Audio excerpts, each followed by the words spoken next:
Hello, everybody, and welcome to today's show. Today, I am joined by a good friend of mine on the Thoughtful Faith podcast, my friend, Pastor Jeff. Jeff, how you doing? Jacob, doing well. How about yourself? Good, good. Well, hey, we had a lunch about, what was it, 2 months ago? And I thought it was awesome. I got to meet your wife, Joy. Yeah, That was super fun. What was your impression of the lunch? How did it go? it was great. I mean, first of all, I just love being out here and being able to just like see in person and break bread with some of these individuals that I've been connecting with over the past couple years. And you've been a good friend and really an advocate in a lot of ways, but at the same time, you've done so in a really honest way.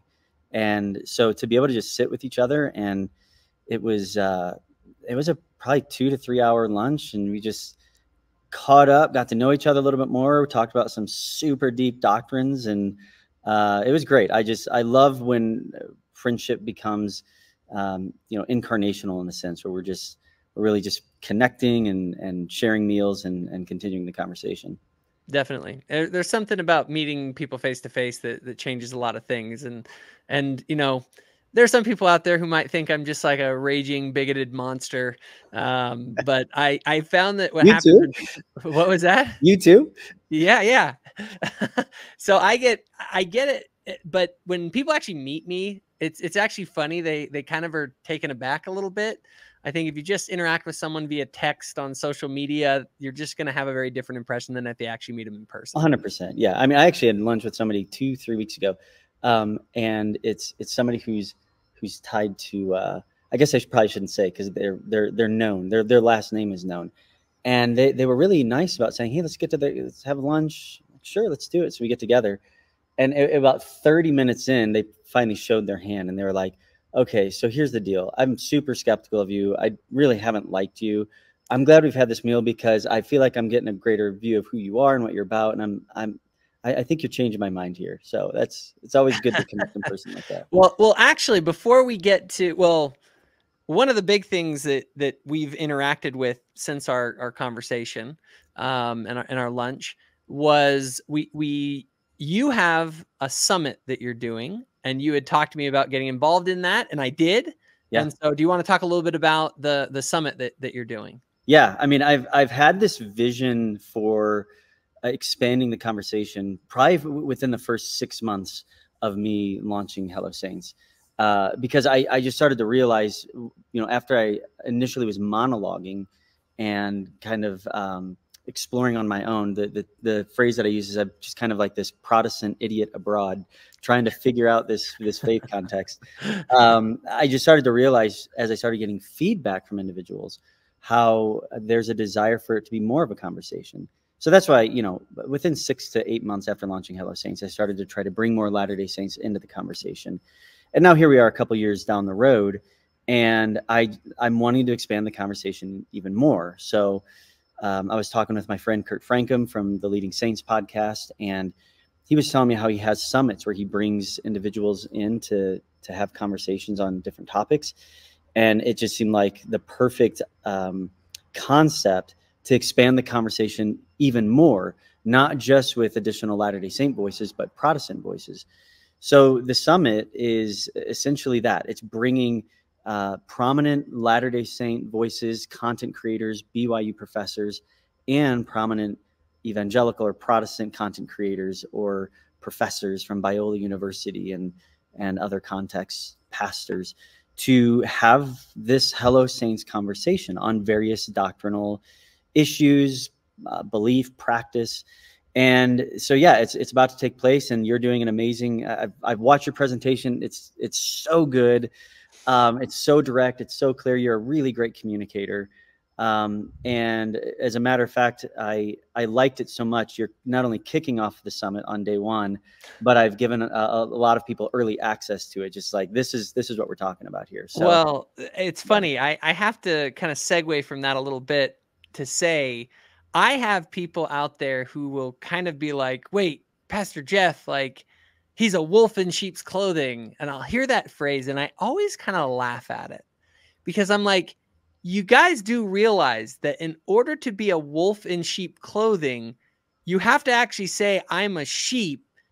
And it's sort of like, you guys do realize Pastor Jeff, it's Pastor Jeff. Yeah, not Bishop McCullough. Exactly. You are fully clear that you're not a Latter-day Saint, Right. that you have a different worldview when it comes to this stuff. And that, I'm like, obviously, and what I've tried to say to people, this is sort of my thing on this whole subject of Pastor Jeff and his following that he's gaining, and people are like, oh, he's gonna like lead people out of the church. I'm like, look, we've been interacting with evangelicals since the beginning of our faith. And those interactions have not gone so great. Mm-hmm. And so maybe we should start figuring out, is there a way for us to interact with each other that is honest, that's still honest? It isn't all just kumbaya. We obviously, we all agree on everything. Like, no, let's make the distinctions, but let's figure out a way that we can do that in a healthy way and have, good interactions. Yeah. People don't realize this. And I do debates with people. Like I'm perfectly fine with doing that style of an engagement. Right. But also there's another style. There's a conversation. There's just a curiosity that you can have. And I think what you do, this is what I ask people, anyone who has an opposition to it, I say, show me an evangelical who's doing a better job of engaging with Latter-day Saints in a more healthy way. And in my mind, it's like, you are representing exactly what I wish. I share your videos with my evangelical friends to be like, here's one of your people doing it right. Yeah. Like if you want to know kind of an evangelical take on this that I think is a fair take, sure, check out Pastor Jeff. Yeah. Well, first of all, I appreciate that. And I've always appreciated your willingness to initially give me the benefit of the doubt, but then also to give me a chance and to hear me out. And yeah, I mean, listen, even prior to Hello Saints, I have never been about leading people out of anything specific. I'm a big believer in wherever you are, wherever you're going, whatever path that you're on, you have to want to go where you're going. You have to want to leave where you are if you're not happy there. So again, this has nothing to do with the Latter-day Saint conversations. This has to do with just even being a pastor. I'm less interested in leading people out of things and more interested in leading people to Jesus. Okay. And the reality is there are a lot of, interactions that we see with Jesus where he is very directly engaging with the religious establishment of his day. And I'm not trying to give myself a Messiah complex here or anything like that. But as he's engaging with the religious establishment, when he turns around and he's then talking to the crowds, he's not trying to lead people out of Judaism. He's not trying to lead people out of, being God's chosen people. He's trying to lead people to the heart of the Father. So I think as we're having these conversations, the thing that I'm hoping people will see is this conversation continues to unfold. First of all, yeah, putting aside just the misapplication of wolf in sheep's clothing, which you've done a great job with. But beyond that, there's something very practical. Like, what does it benefit me for me to be doing the whole Scooby-Doo mask for 2-3 years and finally take my mask off and say what? Like, what's... At that point, what is it? Oh, I've been successful at lying to you for the past few years. Like none of that it just doesn't make sense as to where that leads. So I think this collective conversation of understanding one another and seeing one another, taking each other seriously. Like I'm an evangelical. Okay. There are plenty of people out there who don't take us seriously. So I know what that's like. Mm-hmm. So where we can come together and give each other the time of day is where I feel like we are able to most clearly direct each other to the heart of the Father and to who Christ is. And I think that's the ongoing objective of the channel and what I'm hoping to continue to do. Yeah. And I think that's awesome. I often say, I mean, it's funny. I had a really good experience with, interestingly enough, the deacons at the Apologia Church, which is a very hard anti-Mormon church. They have like no apologies about being against Mormons. But what's funny is that I actually engaged with some of them. In fact, I have an episode I'm going to be releasing fairly soon where I had an additional conversation with his name's Oscar, and we decided to meet up the very first time, and we were going to talk. I knew that it was just like a super, like, we are on different pages, but we made an agreement that we said, look, what we're going to try and do is we're going to try and understand one another's positions. We're not going to try and convince each other of anything. We're just going to make sure that we have the accurate understanding, because we all have a goal in that. If we don't understand each other accurately, then our disagreements aren't genuine disagreements. They're misunderstandings, right? Right. Yes. Yes. Oh, go ahead. Well, to that point, let's say there are deep concerns about the beliefs held by somebody else. How much ground are you going to cover? How far are you going to go in a productive conversation there if you're not taking the time to get to know that person, or to connect that person, or to be a friend with that person, or to love that person? That's what I'm finding to be most thought-provoking, even as I'm building friendships with Latter-day Saints. I have plenty of Latter-day Saints who will tell me, like, Jeff, you're so close, right? Like, if you would just think a little bit hard about this, pray a little bit hard about this, like, you don't know what you're missing out on. And they're coming from a well-meaning place, right? I don't feel threatened by that. But I'm more receptive hearing that from a Latter-day Saint who's a friend of mine, who cares about who I am and my kids and all that other stuff, and my family, as opposed to somebody who's just coming right in and being like, you're wrong. Okay. Yeah. I don't know who you are. I'm not going to remember your name after this, but I want you to know you're wrong. We just don't get very far with that. So yeah, I think the relational side of this is what which allows us to sort of jettison some of those less productive ways of just going for the takedown, and to instead allow a longer relational context to bring a more meaningful conversation. Yeah, no. And I would say, though, that now some people might be like, well, is that just kind of kumbaya, ignore everything? Like with the people at Apology at Church, we had 6 hours of conversation on a podcast of theirs where we disagreed, but it was very much in the spirit of like, well, let's just make sure we're clear on each other. Now, what happened was we clarified a lot of our differences. It didn't mean that we came to a consensus, but we came to understand, okay, this is where the genuine disagreement is. We understand it. We understand maybe why we think that way. So what do we do with that? And we decided we wanted to actually do a debate, but it was going to be a debate where we really engaged with sort of the best version of each other's arguments. And then, and it was voluntary. Like, it wasn't like I was coming up to them and debating with them when they wanted to have a conversation. Right? I look at it as 2 separate things. There's a conversation and then there's a debate. A debate is about, in my mind, it's like you are the prosecuting and the defense attorneys. You are trying to present your case to an audience that's the jury, and they're going to decide which one of you is making the better case. Okay? That's debate. Conversation, in my mind, is really the space that you exist in, which is the conversation of, we don't need to agree, but we need to be clear about where our differences are. And like you said, and then recognize that there's a relationship there that we can build and develop. And so conversation and relationship, like it's a side. I look at all of these things and I say they're all useful for different things. Yeah, of course. And so, I think people that just want to debate sort of see what you're doing and are like, this doesn't work because it's not, it seems disingenuous. It seems like you're trying to play around a game. And I'm like, no, it's just a different game. Yeah. And that's the tension that I'm living in, right? Because, whenever I release videos, that's where the wolf in sheep's clothing comes out, because I'm not kumbaya. I'm very clear. It's like, oh, totally see where you guys are coming from here. I actually agree with this. Oh, here? No, doesn't check out. This is not what we believe. This is why we don't believe that. So whenever I release videos, that's when I get this whole, you're just trying to take down the church or wolf in sheep's clothing stuff.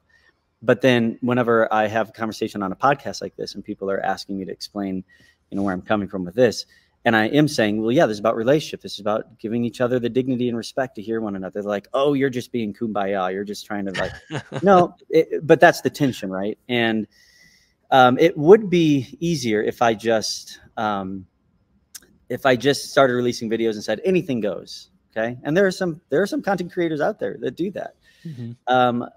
And it might even be easier for me if I come out and I'm like, no, you're all wrong, and here are the reasons why, and now let's debate. But I think when it comes to relationships are always the harder path because relationships are not easy. But my question is, what's the alternative? Do we just stop talking? It's like, oh, you either debate with me or you just leave me alone. It's like, or we can be kind to one another and just have an ongoing conversation about this. So I think you're pretty close to what I'm going for here. Well, and I think that's a perfect segue into kind of what we were thinking about talking about today and what we were talking about in our lunch. Is this concept of relationships, because I'm a big believer that my job in life is to maximize my relationships with other people. Okay. And I believe that what the gospel of Jesus Christ is it's essentially a manual, as it were. It is the way to what? The way to a relationship with God, yes, but also to a relationship with my fellow man, right? It's this thing that harmonizes those relationships. But, and just to kind of tie into these things, my relationship with someone is going to be different depending on who they are and what they want and what their objectives are. Here's what I mean. If you and I decided, Jeff, let's do a public debate on X topic, right? You and I we now understand the game that we're trying to play with one another. And it's like, all right, Jeff, you're going to try and win and convince the audience that I'm wrong. And I'm going to try and win and convince the audience that I'm right. But we're not doing this out of a spirit of like hatred for one another. It's like you see two people get into a boxing ring and they're punching each other. And you're like, oh my gosh, like this is just like, how could they do this to each other? And then you don't realize those two people actually like love and respect one another. And and they agreed to the rules. There's mutual agreement. Exactly. Most people aren't looking. It's like going up to someone on the street and just punching and be like, well, what, you don't want to spar? It's like, no, I don't want to, I don't want to fight at all. Like, I just wanted to talk to you. You know what I mean? Like, so you have to know what you're engaging in. And so I have a different relationship to my audience than I do to the other person versus the people who I interact with in my personal life, right? Like debating with my wife, bad idea. Not the game to play, right? So I think that one of the things about relationships, people tend to think of it and immediately what comes to mind is kumbaya. Yeah. But not necessarily. You can have a relationship with someone that is adversarial, but that still is in a spirit of love. I use the boxing analogy all the time. I used to box and you get in a ring and you punch each other a bunch. And then you end up you almost always you end up becoming closer with the people that you fight because you did it voluntarily and you respect one another for playing the game because so many people won't even play it. This is precisely the reason why, without mentioning names, I personally feel troubled and uneasy about a hidden camera approach, ambushing people on the street when they're trying to go to the temple, when they're just walking around campus at BYU, when they're trying to go to general conference. I understand why certain individuals feel that it is incumbent on them with a certain amount of urgency to engage in these conversations, but there's not the phrase there's not informed consent. You take this into, like, to your point, I know I'm kind of echoing what you're saying, to just walk up to somebody without their permission when they're trying. I was actually in San Diego a few weeks ago, and some guy walked up to me, and he's very aggressively trying to get me to sign up for this thing to I don't know, it's like save the kelp or something like that on the West Coast and how it impacts oxygen. And whenever I was like, dude, I'm just here trying to see Old Town with my wife, never been to San Diego before. He's like, well, it's not going to be here in a few years if you don't help us out. And like, listen, I didn't ask to talk to you, man. Like, so I think that when our truth and our passions, even our well-intended ideas about what other people might need to hear, don't consider where they're at, whether they're even ready for the conversation, we're not being very relationally or socially sensitive, or I would even say mature, to expect to get very far there. So I definitely resonate with what you're saying. Yeah. I mean, there's just a different relationship to different people, and you got to know what your relationship is to them, and then, you know, respond accordingly. Now, between you and I, we obviously are people who have a relationship where we both have YouTube channels, we both talk about this stuff, and I think I enjoy debate, obviously. I also just enjoy conversations where we can lay out our ideas, become curious about one another's thoughts, how we resolve certain issues, and we're trying to get clarity. I usually like when the goal of a debate is to win. The goal of a conversation is not to win. It isn't agreement even. It's just clarity. So you both understand better the nature of the situation and sort it out. And I think in so doing, you also gain a respect for people who are good at conversation, just like you can be, you can enjoy people that are good at debate or whatever. And so these are like skill sets that apply in different contexts differently, depending on who you're interacting with. And I think that I actually just released a video about this. I think that's what relationships are. Relationships are, I put it this way. Relationships are games that you play with other people.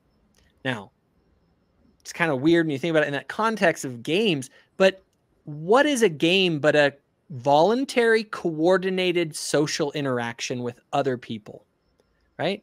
Right now, we're going to play the game of conversation, right? And when we play that game together and it goes well, our relationship increases, right? My wife and I have a different relationship. We're playing a different game. We're playing the game of husband and wife.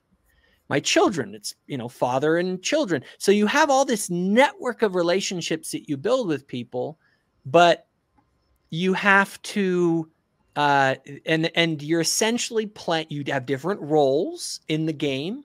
And then as people play them well, it's like wonderful things emerge. It's like playing a great baseball game or something. It's like, it's really fun to play a game at a high level with other people who are into the game. And that can be expanded to all aspects of your life, right? So that you can enter into these relationships with all sorts of different people. And it's a beautiful thing. And I think that what you're doing on your channel is very much related to this idea of building these relationships through curiosity, conversation, etc. And I'm like, you guys, he's showing us how to play the game right. Well, and the reality is, I think that the vast majority of Latter-day Saints are totally up for it. I get like the YouTube comment sections and all that other stuff. It's just a breeding ground for people to pound their fist about, whatever they're feeling upset about. And I'm not saying that voice doesn't matter, but in reality, most of my conversations, I would say 100% of my conversations with Latter-day Saints in person have been super patient and open and willing to have the conversation. And that's why I keep doing this. Latter-day Saints, as long as you are willing to, with that dignity and with that, let's make sure that we're understanding the rules here of engagement, they're here for it. And I give credit to the Latter-day Saint missionary culture that kind of thickens the skin. And a lot of Latter-day Saints know what it's like to have a door slammed in your face. And that's why I think even Latter-day Saints are ahead of the game compared to evangelicals in a lot of ways, to having these types of conversations with this type of posture. So I think, and I could be wrong, I think you're almost preaching to the choir. I agree with 100% of what you're saying, but I think that a majority of Latter-day Saints would agree to say, yeah, I think we're here for this. It's funny though. I go the other way a little bit, where I say the problem with Latter-day Saints, and where I get some where I can offer some critique is, and evangelicals might not feel this because they definitely have a different experience with it, but Latter-day Saints we're really nice. And sometimes we're so nice that we look at things like debate was like, oh, like you can't do that. And it's like, you guys, it's like someone who watches a UFC fight and is just like, this is terrible. Like, you can't do that. Not realizing that if people are voluntarily engaging in an adversarial situation, that like great things can come out of it. I read a book, interesting. I keep going back to this sort of fight analogy because I think it makes the point. But it's called Professor in the Cage. And it was this psychology professor, something, I can't remember exactly what he was, but he wanted to do a UFC fight, and he was like an MMA fight. And he wanted to sort of document his journey from sort of a scientific and sociological perspective, like to understand the culture of like people who are really into like fighting. And the big thesis that came out of it was super interesting, was that people think people watch these sports to see the worst of humanity, wanton violence. And he said it's the exact opposite. He says the people actually want to watch this because in those kind of crucibles of you want to test somebody, put on one-on-one with another person, equal size, equal skill, and be like, all right, you fight. And what comes out of that is courage, skill, respect, deep, kind of like all of the you get to see heroism. Yeah. You get to see someone come back against the odds and not give up. And it inspires in us something wonderful. And so the only reason I bring that up is because a lot of Latter-day Saints are so into niceness culture that they don't realize it's okay to engage adversarially with people. You just have to do it in the proper sort of context where it's understood that that's what we're doing. Right. Yeah. And then to evangelicals, I kind of push back on like, don't come up and punch people in the face if they're not wanting to have a fight. Yeah. And I totally, I respect your kind of speaking as an insider with your people, because I have hot takes on my tribe based as being an insider on my people. Although I think what I will say is I have been very honest on my channel about certain views that I have that don't align with Latter-day Saint views. And there's been a receptivity to say, okay, we get it. We hear that there's a difference there. But there is a time and a place to maybe bear down a little bit more and to really try to press the issue. And I can tell the difference when I'm talking to Latter-day Saint who's more comfortable with that. Hayden and Jackson Paul, they're there for it. They're just going to continue. That's those Stick of Joseph boys, and but they do it respectfully. And they, I think everybody has a different threshold, but I hear what you're saying as far as you getting the sense that a lot of Latter-day Saints might not have as high of a threshold as they could. Yeah, and I would say that there's nothing wrong with having that higher threshold as long as it's done in the proper sort of spirit. One of the things we talk about, the contention is of the devil. What's actually funny is that's a misquote. Nowhere in our scriptures does it say contention is of the devil. The Savior in the Book of Mormon says the spirit of contention is of the devil. In fact, we have multiple scriptures, including the one in Jude that I'm sure you know, that actually say contend for the faith. Yep. Like we're actually literally like, so you got to square that. Like, how do you say, okay, contention of the devil and the scriptures tell you to contend? And when you actually read the scripture, wait a minute, they aren't quoting it right. Yeah. The spirit of contention is the problem. It's when you hold animosity and hatred in your heart for the person that you're battling with. Yeah. Right.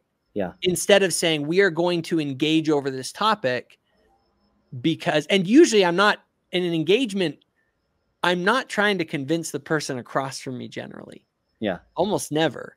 If it's a debate, like where it's a public disagreement, the purpose is for the audience that's watching they're the jury. Yeah. We're just presenting we're duking it out, and they're going to be the judges to say who kind of came out on top in that engagement. Yeah. Right. And the thing is, we all have to do that. because there's a battlefield of ideas that are out there in the world. And there is a cloud of misconception and misperception and a regurgitation of tropes, right? And that's where I'm finding at this phase in Hello Saints, what a lot of this is coming down to is what's your objective here, right? I mean, that's really what's at the center of all this. And for me, I think that there's just a great deal of benefit to us dispelling misconceptions, or to just gain clarity. It's like, do you guys really believe this? It's like, sort of, or no, or we do. This is exactly what we believe. Like, but there's so much misconception out there that I think that's why we need to continue to engage with one another. It's so that we can truly know each other. So, well, and what happens is when you get clarity, you realize, like you're saying, some things are misconceptions. Right. Some things actually are what they are. And you end up, what you do is you actually clarify the differences. Like, where are the actual differences? And what I've found is that a lot of times the differences in some ways become smaller, at least in some people's minds. Yeah. But they're still there. And then you got to decide, okay, what do you do with the differences? Do you just say, I'm not convinced by this, and on you go? Or do you, like in the case with the guys from Apologia, we decided, well, we both disagree here. We know we do. We understand where we're coming from, but we have different opinions. Yeah. We're not going to convince each other by debating it here. So why don't we go and see if other people are interested in hearing us make our cases? Now, some people aren't going to want to go to that level. You just agree to have different beliefs and you continue with your relationship. Yeah. But, and this is to maybe get back to sort of the second part of this that I wanted to talk about in just relationships in general, is the problem is that, so how do I think how to phrase this right. I believe that relationships are literally like, that's what the gospel is all about. Mm.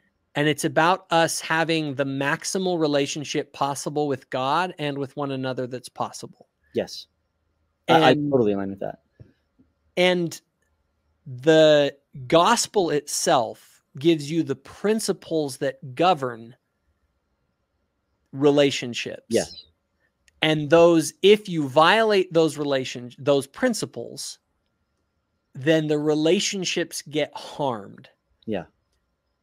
But that also means that it implies that there's sort of a set of principles that people need to believe in and trust in and understand and then apply in order for the right human order to emerge. I like to use the analogy of an orchestra, right? Mm-hmm. Yeah.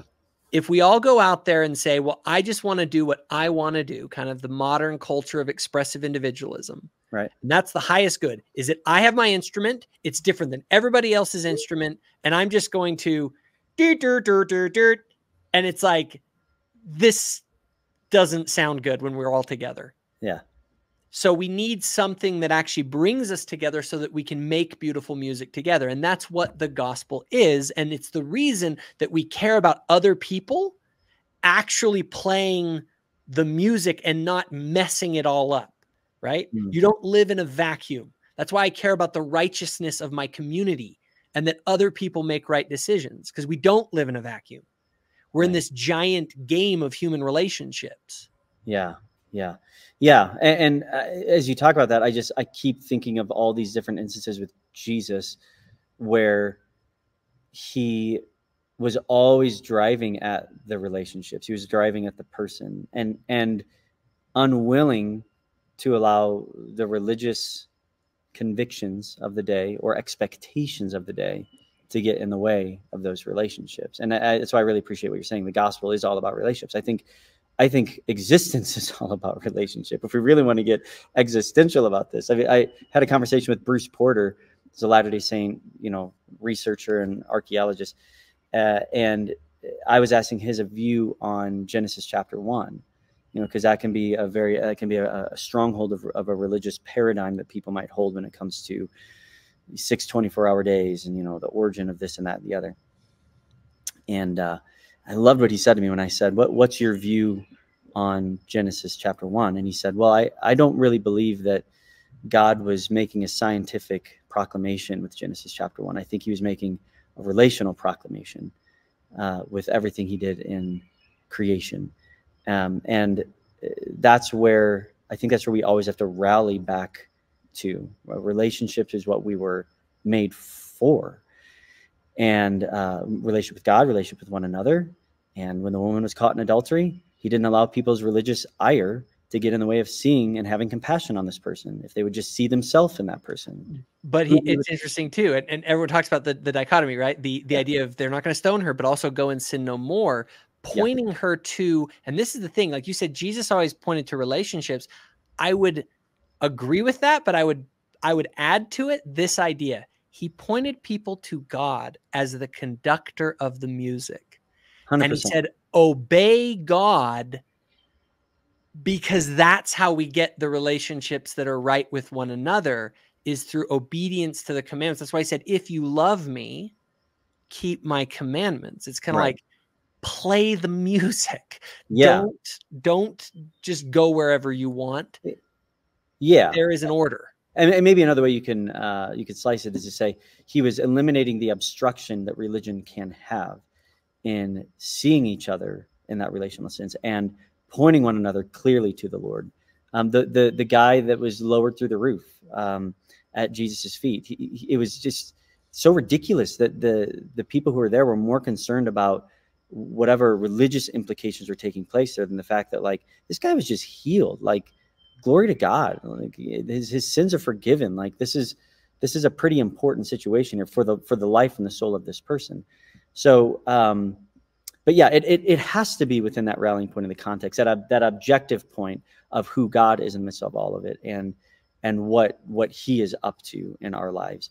And I just think the reality is sometimes religion can get in the way of that. That's what Jesus was contending with in his 3 years of ministry. And I would maybe just, in my mind, the way I would look at that and say, bad religion, false ideologies, that where it is actually a gospel principle. One of those principles that we are to abide is to recognize that human beings are, and the relationships we have with them are kind of like, love God, love your fellow man is step number 2.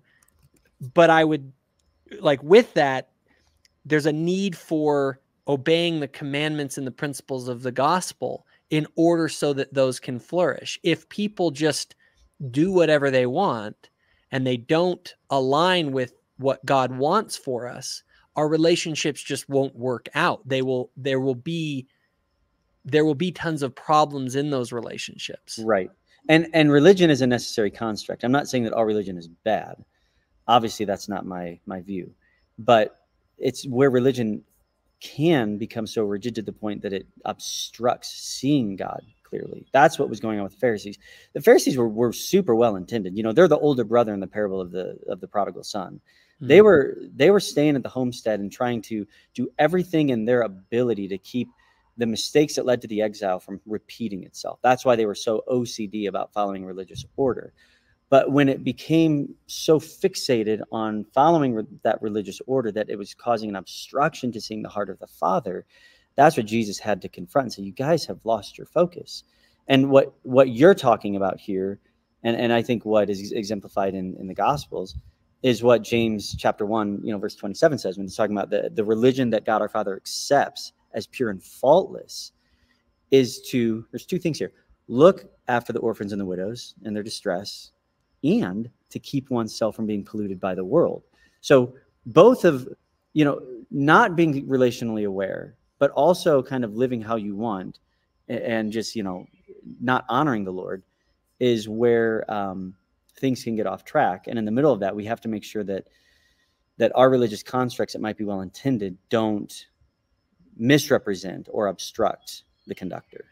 Yeah, and I would one of the things I actually hate the word religious and religion, and I'm not bagging on what you said. I think the reason why is because, like, I care about what's true and what's false.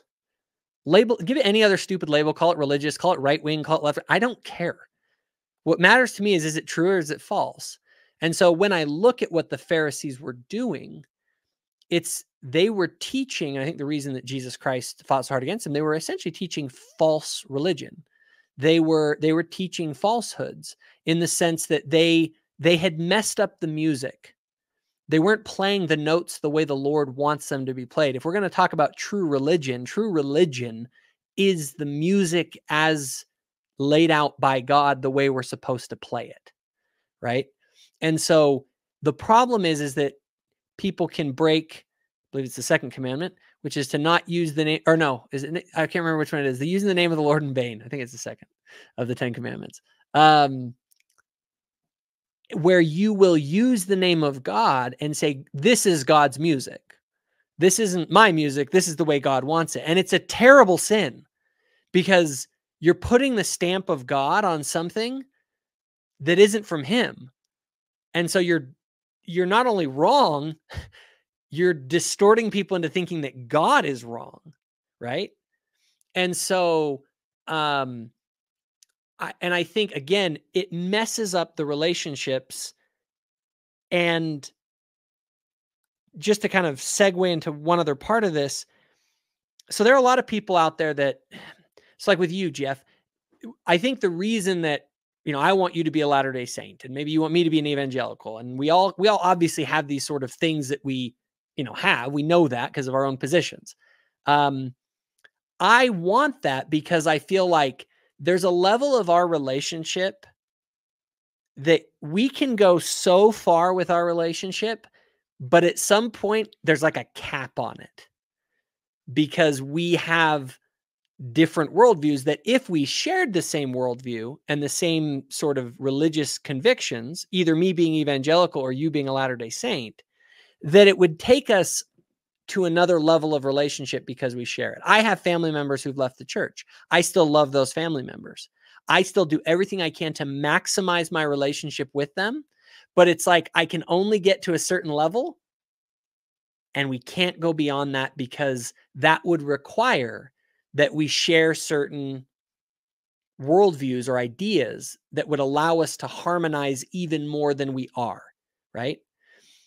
And from a Latter-day Saint perspective, my personal view on the whole thing, the big picture, is that that's what damnation is. That's what the different kingdoms of glory are. When we talk about separation from family, like I kind of laugh with members. I'll be like, what, you think there's like an electric fence or something? Or maybe it's just on a planet that's a little bit too far away. But you know what? Maybe in the celestial kingdom, what we'll do is we'll build a really good spaceship so we can get to the celestial kingdom. Like maybe like the people who have sort of this, they have a very sort of childlike, in my opinion, view of things, which again, these are good analogies, but when you make them too literal, it gets kind of absurd. And I think what makes more sense, though, in my mind, is that I can have certain kinds of relationships with certain people. I know with my siblings, unless they were to change and align with my beliefs, we can't have a celestial level of relationship because they don't want to be in the celestial level. They've rejected the principles and the laws of the celestial order. And so we can have a telestial level relationship, which, by the way, just so you know, is a great relationship. Like, I love my siblings. There's a ton of things that go on, but it's how far can you make it happen? Like, could it be better?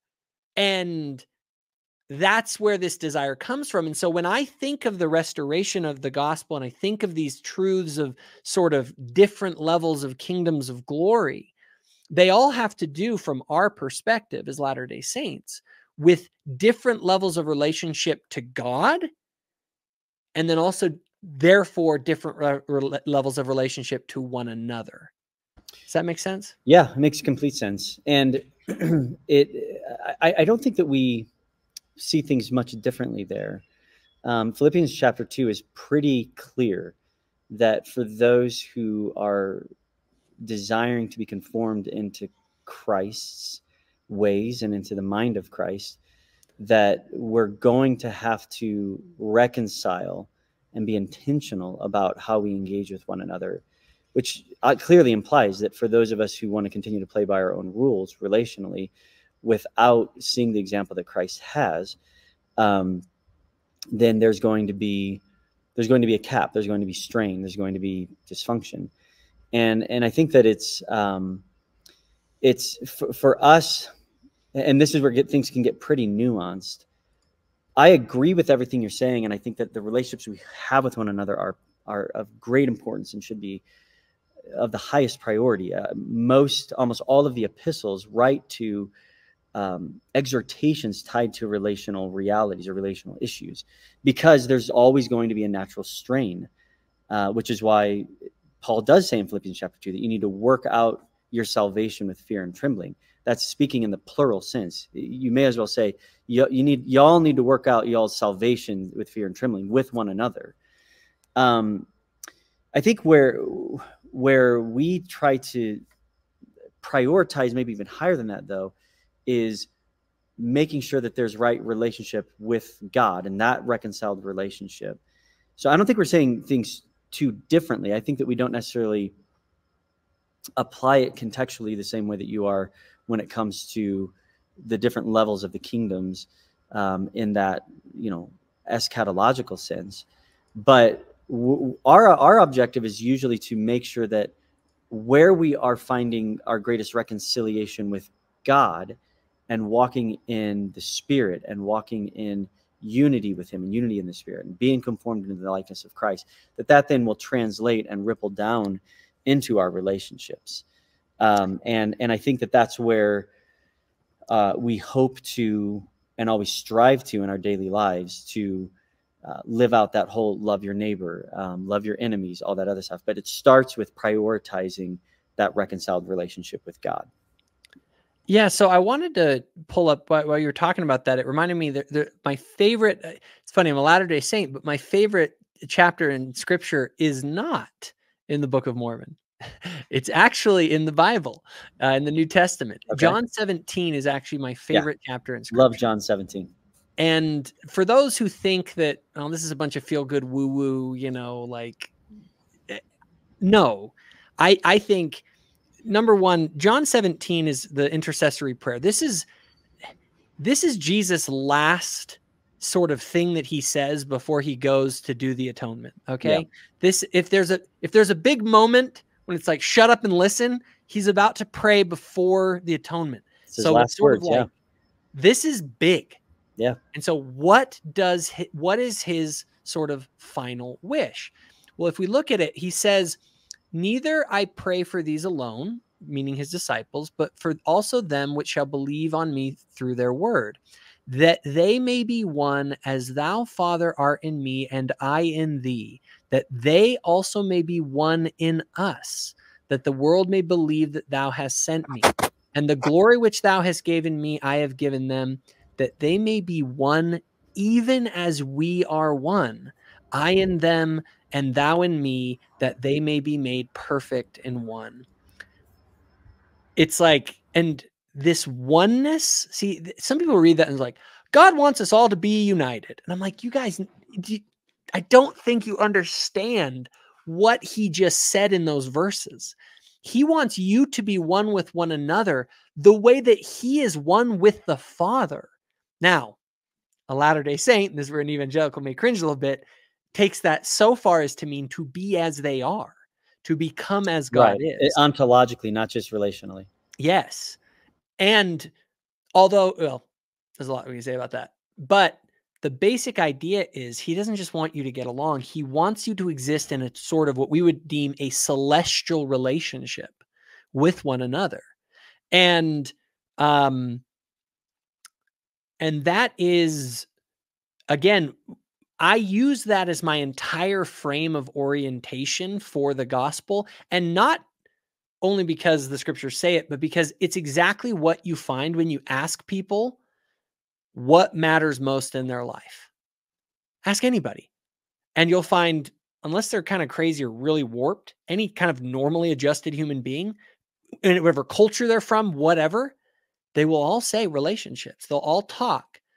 My friends, my mother, my children, these are the things that ultimately are the most important thing. Yeah. And so when you can realize that the whole point of the gospel is that it's in a way, we're dealing with a fundamental human problem.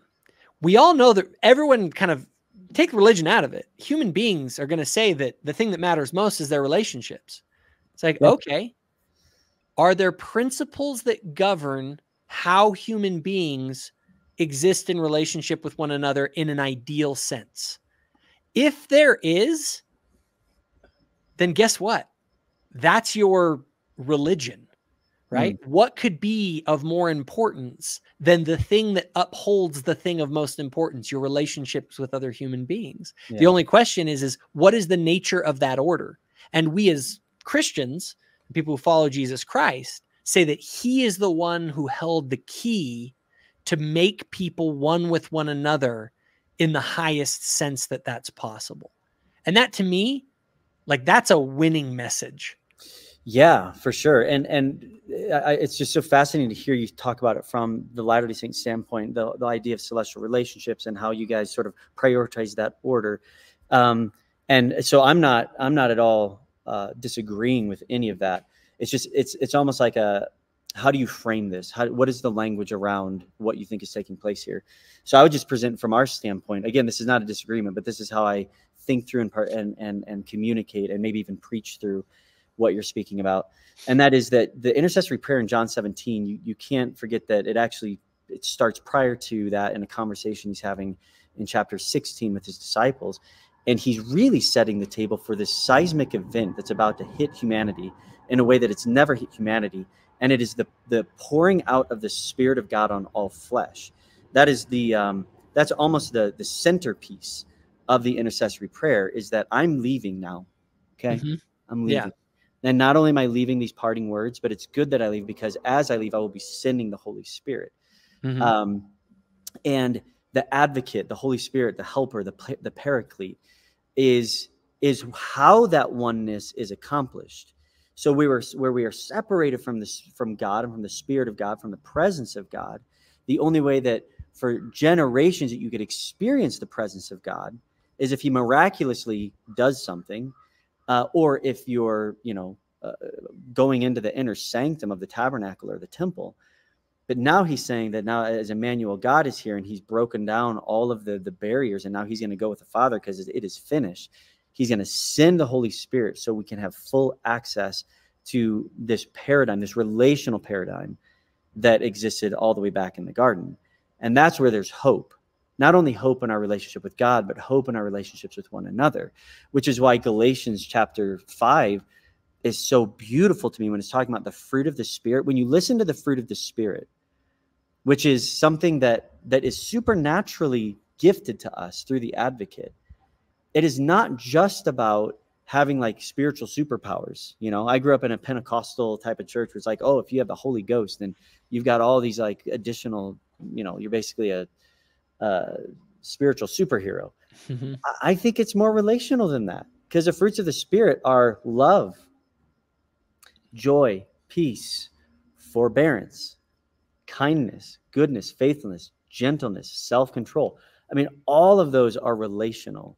So the hope that the gospel brings us is, as he sends his Holy Spirit and we are reconciled to God, the power that we have to find restoration and harmony, to use some of your terminology, in our relationships with one another.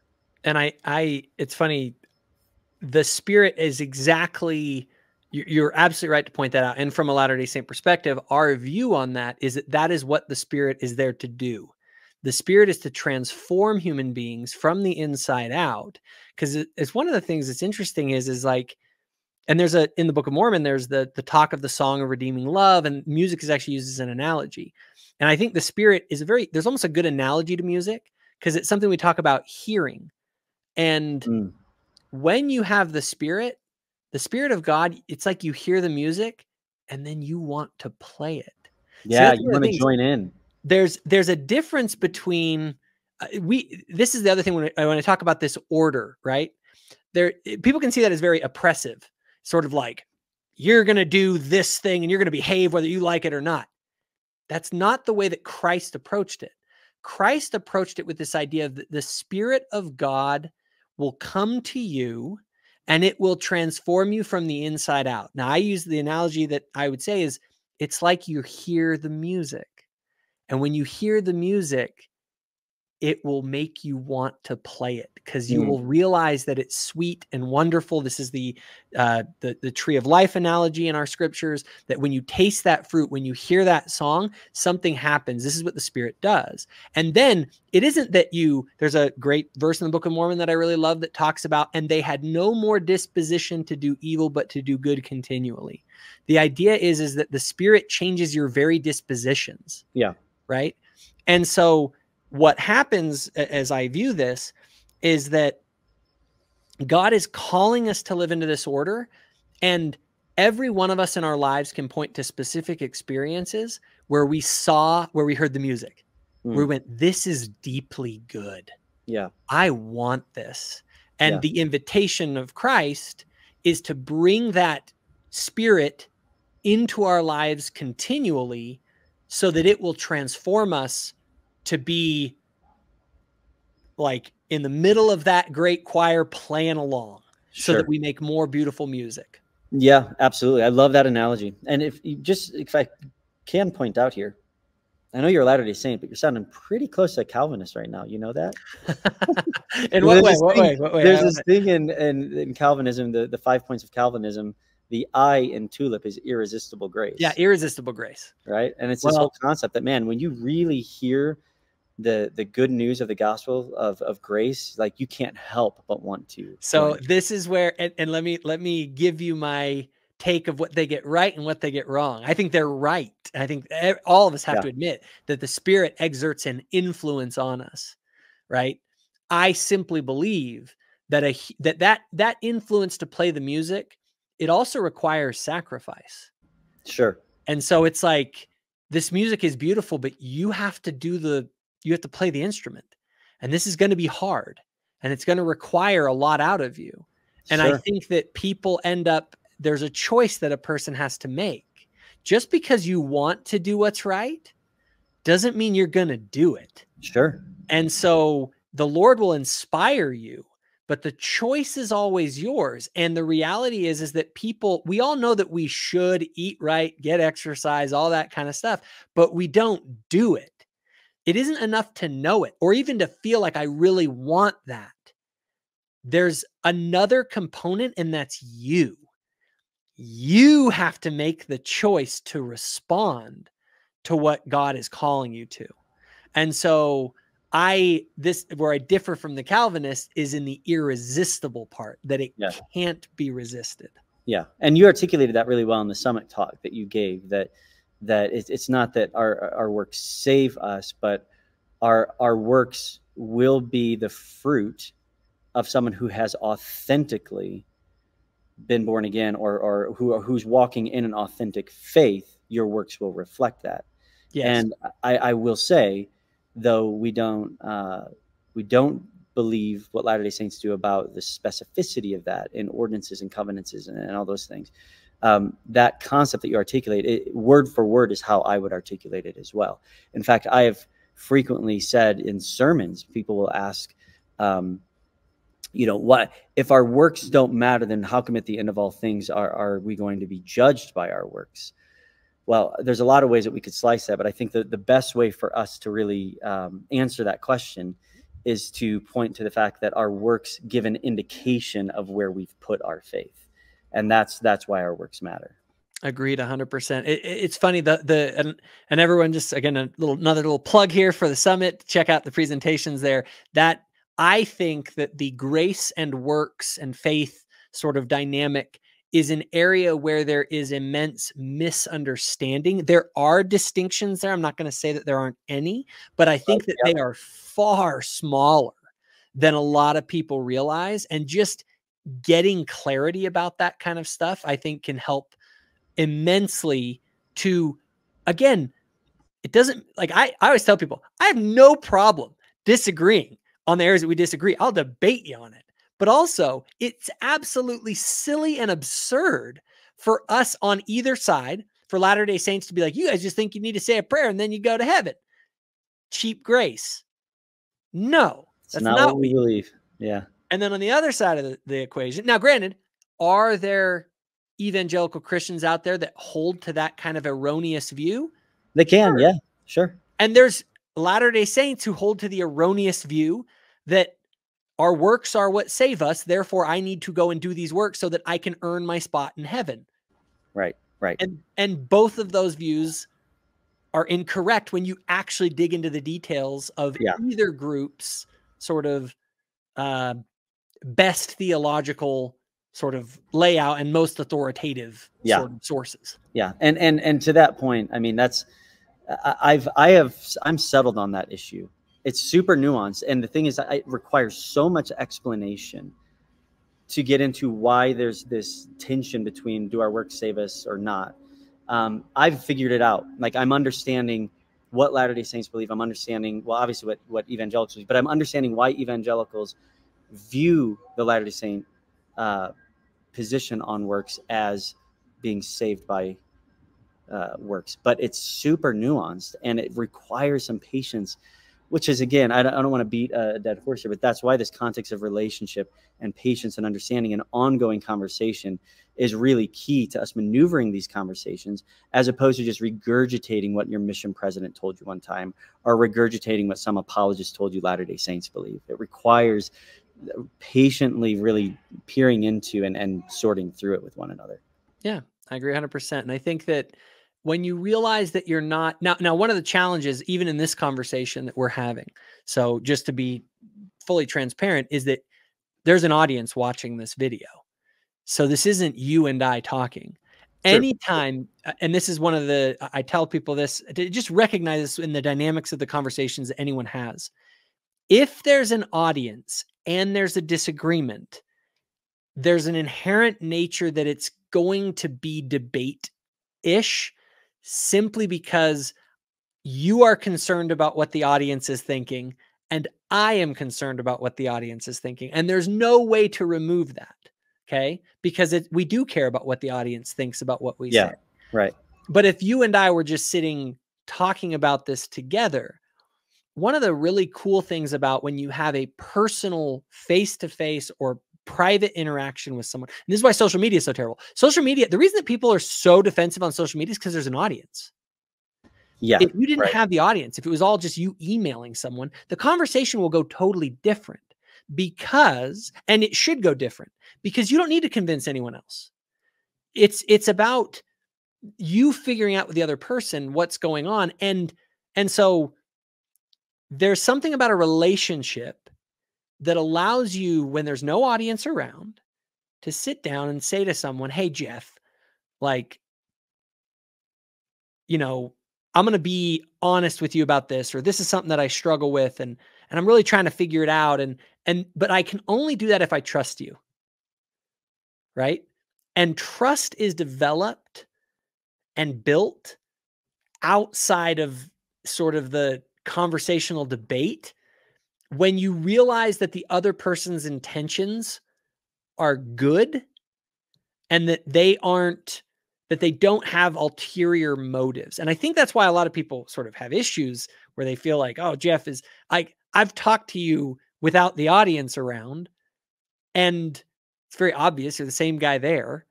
And there is a sense in which there's a level of trust that gets developed between people. And when you have high levels of trust, you can get more honest conversations, and you can get more clarity. Yeah. Which, again, clarity does two things. It solves problems. It solves a lot. It solves way more, I think, than it causes. But it also clarifies, like, okay, we really do have a difference here, right? Yeah. Well, and I think one thing that works in your benefit as well is not only have you met me face to face, you've met my wife face to face. So if I'm deep in you, so is she, because you also saw that there's consistency in how she was articulating things, and how she and I we are in sync with one another when it comes to a lot of this and maneuvering through it. But again, what is that indicating? The deeper we are in relationship with one another, even in the broader, the secondary, the web of relationships that exist, that's when we truly know one another. And that's when we're meeting each other where we're at. And again, I always go back to Christ. I mean, I think that's why there's something so powerful about John chapter 1, where it says he the Word became flesh and made his dwelling among us. He's not waiting for us to come to him. He came to us. And we can do that with each other. We can, rather than saying, hey, Jacob, this is my expectation, I'm holding you to it, now you better show up. I can just meet you where you're at and understand where you're at. And that allows you to meet me where I'm at. And then we can take it from there. Have you ever read the book, How to Win Friends and Influence People? I've heard of it, and I've been told I should read it. You should 100% read it. It is one of the most fascinating books I've ever read in my life. There's a reason it's an instant classic. It has this really interesting, paradoxical idea about how to influence people. And it basically, the thesis of the book is that the way you influence people is to become genuinely interested in them. I think, Jeff, the reason that you are effective and why some people are even afraid at how effective you are in your mission to sort of have good conversations, right, is because you are genuinely interested. I am genuinely interested. Genuinely. I genuinely love Latter-day Saints. And I'm not saying that in this pious way, like, oh, those poor little Latter-day Saints, I love them. No, I love you guys. I enjoy being around you. I enjoy talking with you. I enjoy learning from you. I enjoy being in deep relationship with Latter-day Saints. I care and I want to know and I want to respect you. In fact, there are a lot of times whenever Joy and I have been talking about how we feel protective. And I know that sounds super strange, but like we do, whenever we feel like somebody is coming in hot from that evangelical side, we kind of want to step in and be like, whoa, like read the room here. But I genuinely care. I'm genuinely interested. And I'm not intending for that to seem threatening to people, but that is the reality of my heart. Yeah. And his book, so he was a devout Christian, and what his book talks about and really shows is that we think influence, a lot of times people think influence comes through argument. Sort of, I have better ideas and I go show people these better ideas, and then they're influenced. I'm going to change your mind. I'm going to convince you. Yeah. I'm right. And I'm really good at showing that I'm right. And he sort of is like, that isn't how it works at all. He points out that, and I think this is what is so interesting. And it comes down to this idea that nobody cares how much you know until they know how much you care. If I express sincere interest in understanding you, and I let you lay out your case for your view, and I steelman that point of view to the point that you're like, wow, Jacob is very interested in me. And not only that, he understands what I think. And at some point you go, I feel understood. And you know what happens next? Then you go, well, and Jacob, what do you think about that? I know you're not a bad faith actor. I know you're not here to just because you hate me, but now that you understand me, I feel like I'm open now to hearing what you have to say, because before that, I don't. Which is why I think Hello Saints is still going, because the conversation is expanding. We are listening. This is a conversation now. This isn't Pastor Jeff monologuing, watching a Now You Know video. This is a broader conversation that people want to either peer into or be a part of. And I am genuinely interested in hearing your perspectives. I'm genuinely interested in even my Latter-day Saint friends who have never been on camera with me. Like, we'll spend hours talking about these things. And I think that's the sweet spot for me. Yeah. I think relationships are an end in and of themselves. I've had a lot of people who've pushed back on this idea of, well, what is Jeff's ultimate motive? Well, obviously, if we're going to go to the ultimate motive for any of us, it's, yeah, I'd love for everyone to be saved in the kingdom of God and, you know, do the things that are necessary for that and all of that kind of stuff. But kind of like you said, what's the alternative if we're not going to get all of that? Well, let's maximize the relationship as far as we can get it. And this is my personal take. And I think that is as good as I can do. If I'm going to have relationships with my evangelical friends, I say, go watch Pastor Jeff. Like, this is the right way to do it. Right. And if you follow that path, I might point them to some people that debate too, because I like a good debate now and then. Yeah. But it's sort of like, hey, let's do both. And again, we can play this game. We can have a certain kind of relationship that can actually be quite enjoyable, quite good. And I think ultimately opens the door to influence one way or another, which I'm not threatened by. Yeah. Because ultimately, I think if you're a genuine seeker of the truth and I'm a genuine seeker of the truth, that us having those sort of conversations can only bring us hopefully closer to that. Well, and that's why for me, there's something that I'm always cognizant of, and it's a difference between motive and intention. There's a difference between someone's motives versus someone's intentions. Motives look backward, intentions look forward. My motivation for doing Hello Saints is recognizing that all of us are trying to figure out how to rationalize this existence that we're in, and how to maneuver through, how to overcome the evil, how to deal with the fallenness or the brokenness that exists within all of us. And I believe that Christ is the remedy for that. That's what motivates me in everything that most things that I do. Mm-hmm. The objective then, I think, is where, well, what is the point then of Hello Saints? Well, one could say it's to tell Latter-day Saints that they need to leave the church, tell Latter-day Saints that, they're going to hell, tell Latter-day Saints that they're wrong. That doesn't line up with my motive. My motive is being driven by, we need Christ. So the objective then is to, and this is what I always say, I've said it since day one, is for all of us to have these conversations so that we can see Christ most clearly. And that's gonna allow for all of us to be a little bit more interested in this understanding where we are spiritually, and how we understand who Christ is, how we understand why he came, how we understand what he came to do. And that's my objective. It's all about pointing to Christ. And one of the challenges with that I think that Latter-day Saints have, and I just want to kind of represent the audience, is they go, yeah, but all my evangelical friends have told me that I'm going to hell because I worship the wrong Jesus. Okay. And so there's sort of I want to point people to Jesus. There is a feeling that implicit in that statement is, and therefore I need to get you out of the church in order to bring you to the real Christ. Now, I don't have a problem if that's your objective, if that's kind of the implications of the objective, because you're an evangelical pastor and evangelization is part of your call as a Christian evangelist.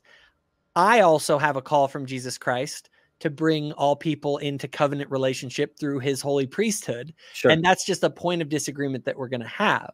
But in my mind, it's sort of like, that's fine. We're all trying to do that. And I wouldn't fault our missionaries for going and being really kind to people and listening to them and getting to know them. And if they don't get baptized, I to the missionaries, I say, that's fine. Your job was to go and maximize your relationship with them, share the truths that you know, have the conversations, and then invite them, if they are willing, to enter into this covenant relationship. Sure. And if they don't, then stay their friend. Well, and I hear what you're saying there, like representing the audience that's going to say, oh yeah, because we believe in a different Jesus. So that's what you're really getting at here. I understand why you're saying that. I think there's a little bit of projecting that voice of what people have heard from other evangelicals into what I'm saying. The reality is, listen, we have different beliefs about some very important aspects about who Jesus is. I'm not telling you something you don't already know. I'm not like, I don't have any hot takes there. Like, Latter-day Saints know that we do have some fundamentally different ideas around who Jesus is.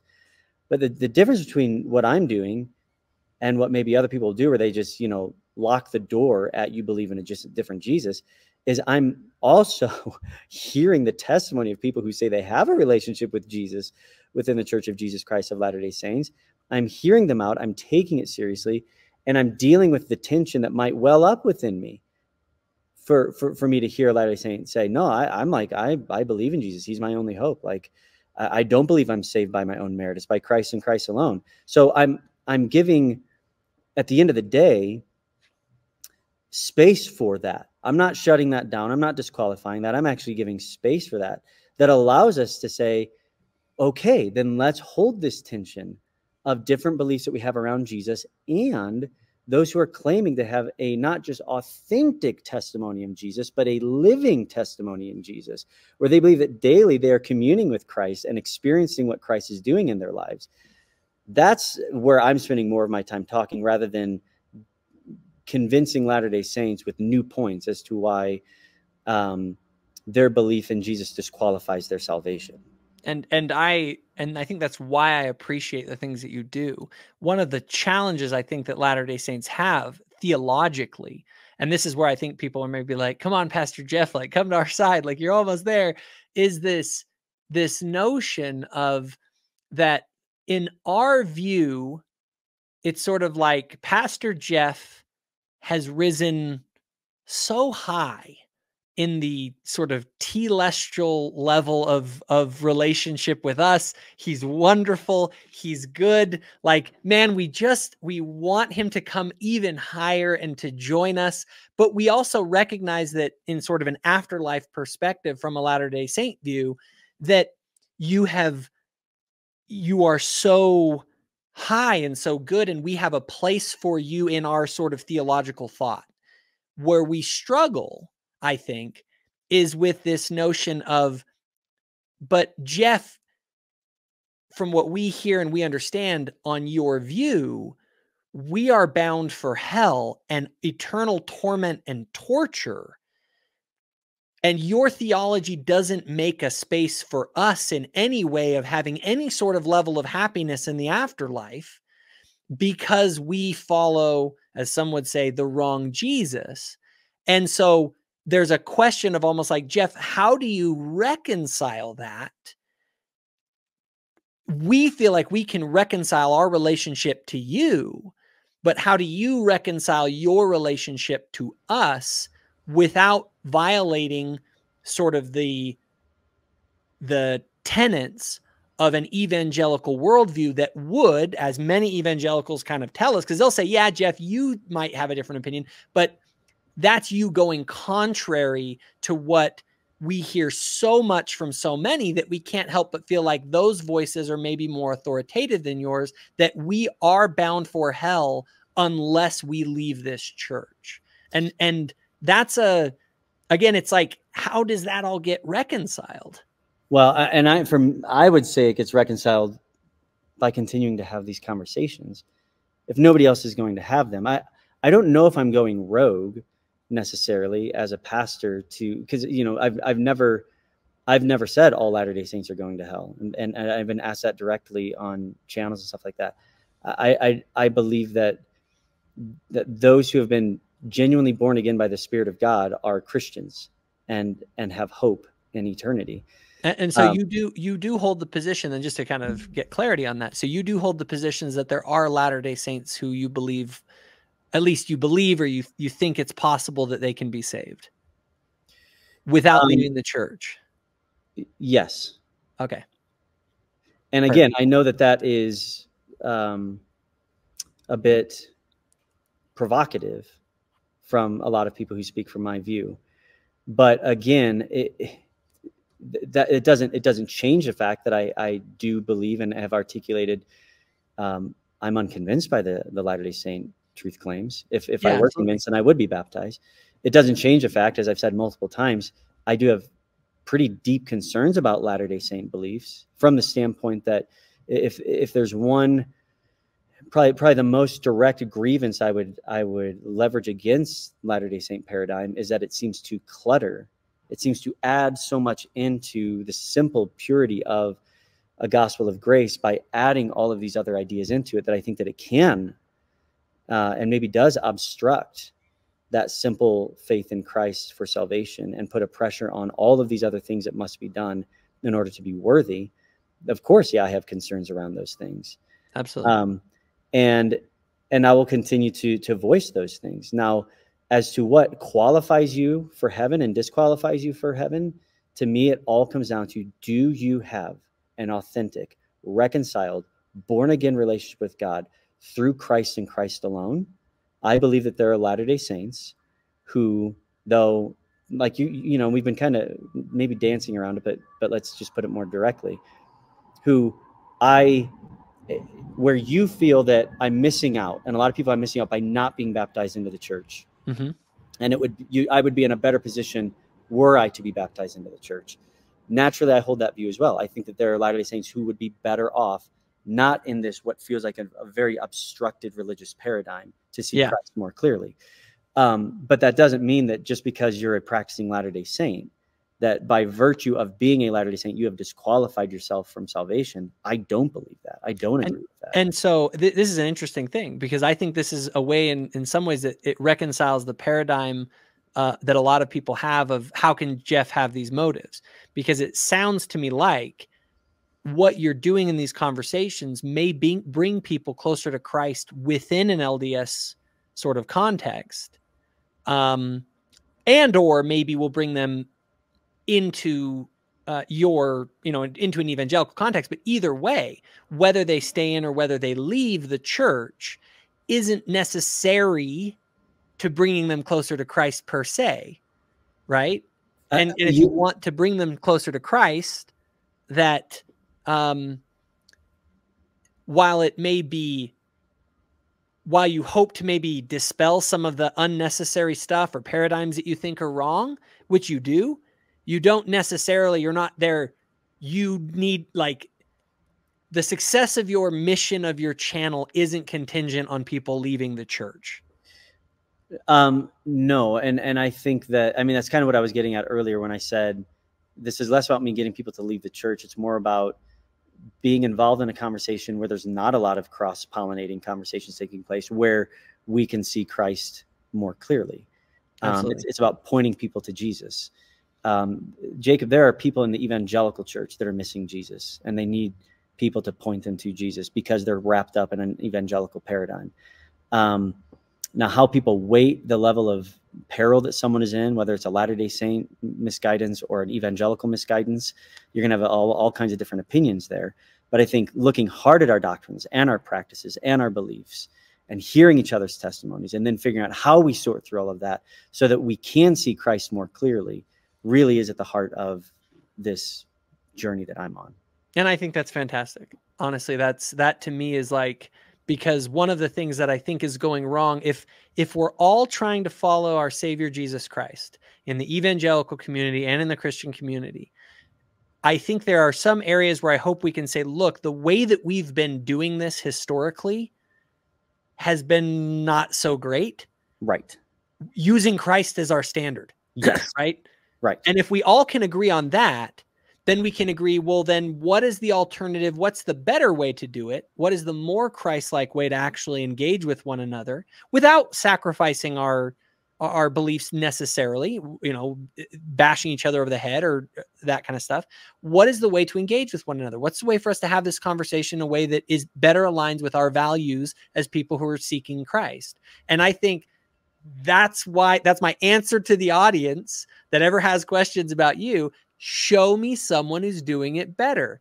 And they say, well, they can't do it better unless they join our church. And I say, that's wrong. There we go. That's just it. And at that point, there's no convincing anyone, right? Exactly. It goes back to the thing we were talking about earlier. Like, they're playing by different rules. Okay. And again, I know you just said it and I'll say it again. What's the alternative, guys? Do we just keep, preaching at each other till we're blue in the face? Or do we say, okay, you say you follow Jesus? I say I follow Jesus. Let's talk and let's keep talking and let's talk and talk and talk and talk until we feel that we can quite clearly not convince each other that we're wrong or anything like that, but quite clearly understand how each of us view the importance of Christ's supremacy and Christ's importance in the lives of all of us based on our deepest longings and what we're all trying to apprehend here. Yeah. And that develops a relationship, a game of conversation that we have. If I use that word game, I don't mean it trivially. I mean it as we're interacting with each other. Right. We're getting to know each other. I'm going to lunch with you and your wife and I with other people. I'm developing new relationships, new friendships, new people who I respect. new people who I can spar with. Right. Like, that's fun. That's good. That moves things to a better place than, like you say, the alternative, which is kind of what has happened, which isn't good, which is either total isolation from one another, right, or being at each other's throats. Yeah, absolutely. And that's, it's so nuanced, and it's so nuanced in that it is different than how things have been being done for so long. And it's challenging. And it's so challenging. And every step I take feels like it could be my last, because I'm either going to be canceled by the Latter-day Saints or I'm going to be canceled by the Evangelicals. But I feel very strongly that Christ was willing to tolerate all kinds of religious ideas to really continue to drive at who he is in the midst of our greatest longings and who we can be for one another in the context of relationship. That's great. Well, everybody, I've been talking with Pastor Jeff here, and he has this great summit. I'm featured in it, so that's right. There's a reason for you to go watch, right? I actually released a short today, and you're in it. So really, yeah, you have to check that out. I will have to check that out. Well, I want everybody to go and check out that summit. Jeff, do you want to give them the information about the summit? Yeah, if you could go all kinds of different ways. You can go to www.hellosaintssummit.com. Sometimes that link can be a little finicky. I'm not exactly sure why, and GoDaddy's not telling me. So if you would just go to hellosaints.life, you can get it there. You can go to the channel, Hello Saints. And it's going to take place from June 11th through June 20th, though it's going to be open after that. And it will basically feature over 20 voices, half Latter-day Saint, half Protestant. There's one topic each day, and you'll hear a fully informed presentation from a Latter-day Saint on that topic and a fully informed presentation from a Protestant. And you'll be able to see for yourself where there's similarities, where there are differences, where there's compatibilities or incompatibilities or distinctions. And a lot of the presentations end up being conversations. So yours was a presentation, but a lot of them were conversations that I had or other individuals had with one another from the respective contexts. So yeah, feel free to sign up. It's free. You can sign up for an all access pass if you want additional perks, but it's going to be a great way to expand the conversation. Awesome. Well, thank you so much, Jeff. And I'll make sure to point people to the summit. And next time I'm in Utah, we'll have to go and get food again. Absolutely. And thanks for putting up with, my bad internet at home, having to sit outside. But yeah, it's been a great conversation. I hope we keep having some more. Awesome. Will do. Thanks, Jacob. Take care. Hey guys, if you enjoyed this video, be sure to hit that subscribe button so my future videos show up on your feed. Also, if you or someone that you know has benefited from the content here on Thoughtful Faith, please consider becoming a channel donor or volunteer by visiting my new website, thoughtfulfaith.org, and clicking on the Get Involved page.